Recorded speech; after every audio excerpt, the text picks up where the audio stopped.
Coach, go ahead and start telling the statement, please.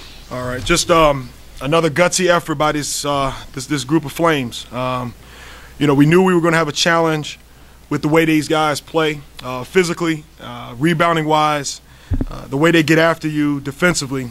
This is a very, well-coached team, and you knew that Coach Usasi was going to have them jacked up to get a road win after what happened at Colorado. But our message to our guys was like, look, we don't have anything to do with what happened in Boulder. All we know is we can handle what happens in Chicago, and our approach needs to be in a sense that hey, they got to deal with what we do too. And I thought our guys really stayed with the game plan, and they were able to pull out a very good victory today.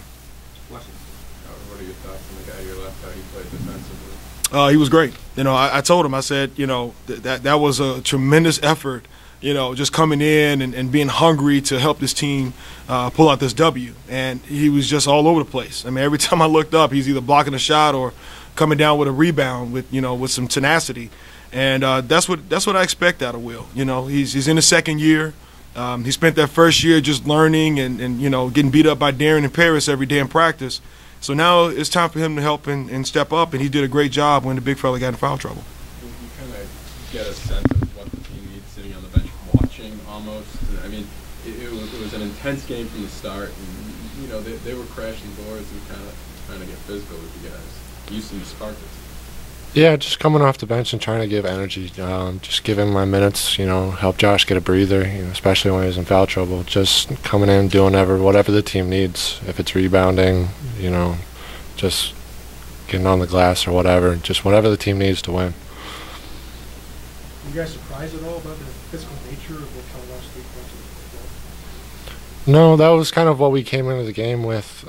Coach said, they're the best rebounding team in the country, and rebounding against these two guys on my left and right every day definitely helped, and that was our focus tonight.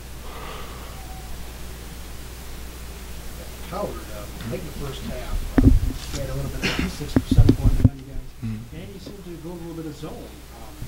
Was that something you saw on tape, maybe? Yeah, no, we watched them play against Washington, and also their game against the one that sticks out is Evansville, where Evansville was struggling with guarding Iverson, like most teams are going to do, and get him out of their 2-game, which is their high-low offense. So the zone, they kind of got stagnant at times against Evansville, and I know Marty very well, and he does a great job. And I thought their team was really active in their zone defense. So, we've shown a little bit of zone at times. It's not anything we're going to do a steady diet of, but I thought it gave them a different look offensively. So we were pretty aggressive in it. I thought our guys did a great job of identifying shooters, taking away driving lanes, and then finishing the possession with some rebounds. Talk about the team's ability to finish coming back from the first half and having a deficit, coming back in the second half. Jeff, it's all about defense, and that's what we keep, harping and preaching to these guys.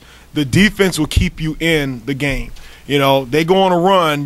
Teams are going to go on runs, but you sustain it by being able to stop a run, getting to the free throw line. That's why we try to get the ball inside as much as possible to get some opportunities to get a high percentage shot or get to the free throw line, and then you stop those runs. And so we got settled down after that early stretch where they got it going, and then we just got back to basics. Running some ball screens, trying to get it in the paint, putting some pressure on their defense, and then that stopped their runs, and then that got us going a little bit. So it was a lot of everything, a lot of free throws, a lot of stops. We just had to find a way to get back in it.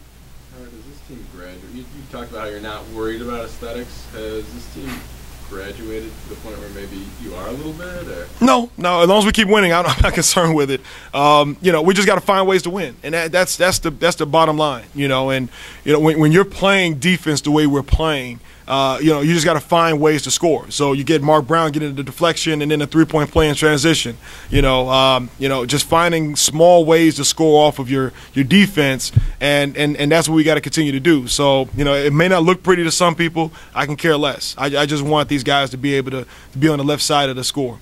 With the rebounding, is that hats off to them, or do you feel like there's some room for improvement? There's always room for improvement. I mean, I'm not happy with 21 offensive rebounds, and that's something that's a sticking point for us as a staff that, we've got to be a better rebounding team. We got rebounded by 13, was still able to win.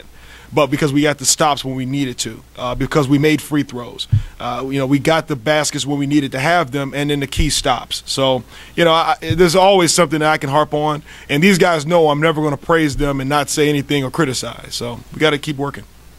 Josh, it seemed like you obviously were foul trouble throughout the game, but you were able to maintain your cool. Was that sort of kind of you at the rise of the moment? I mean, Coach always telling me every day I got to learn how to just control my emotions, and when I get, when I get a little rattled, get in foul trouble, how to just stay locked in and stay focused on finishing out the game. Were you able to be more aggressive knowing kind of game Will was having? I mean, he came off the bench and gave me a lot of energy, and just helped me gain my focus back and realize what I had to do and what we had to do as a team to get the job done. Obviously had a nice offensive game, and I know you talked about the fact that his main responsibilities are defense. But how important is this for his psyche? It's great. Seth is great. Because he is a guy that can score. I mean, when I went to recruit him down in Dallas, I saw a kid that could put the ball in the basket, and obviously, but we got to we got to remind ourselves that he's only a sophomore. So to me that means he's still a baby and he's still evolving as a college player. But what he brings to the table defensively, rebounding wise, getting deflections with those long freaking arms. He has so many things that he can bring to the table, and he's just buying in. These guys, even Hayden as a junior and the seniors have just been tremendous leaders. They stay in his ear about staying with what he's been doing. And then when you have a game like this, it helps. Now people aren't going to just have his man sagging in the paint on Josh. Now they've seen him knock down a couple of shots. Now they got to be more conscious of where he is. Hayden, I know Howard State is looking ahead, not back, but last year you guys lost a lot of close games. This year you seem to turn it around. Was there ever a sense at some point last year you were thinking, okay, maybe somebody's going to turn it around, we're going to be better? Yeah, I mean, every game last year we thought that would happen, and then it's just been hard work in the off season, and a year of experience I think is the biggest thing under the coaching staff, so we know what to expect, and guys are more confident now when it comes down to the game time.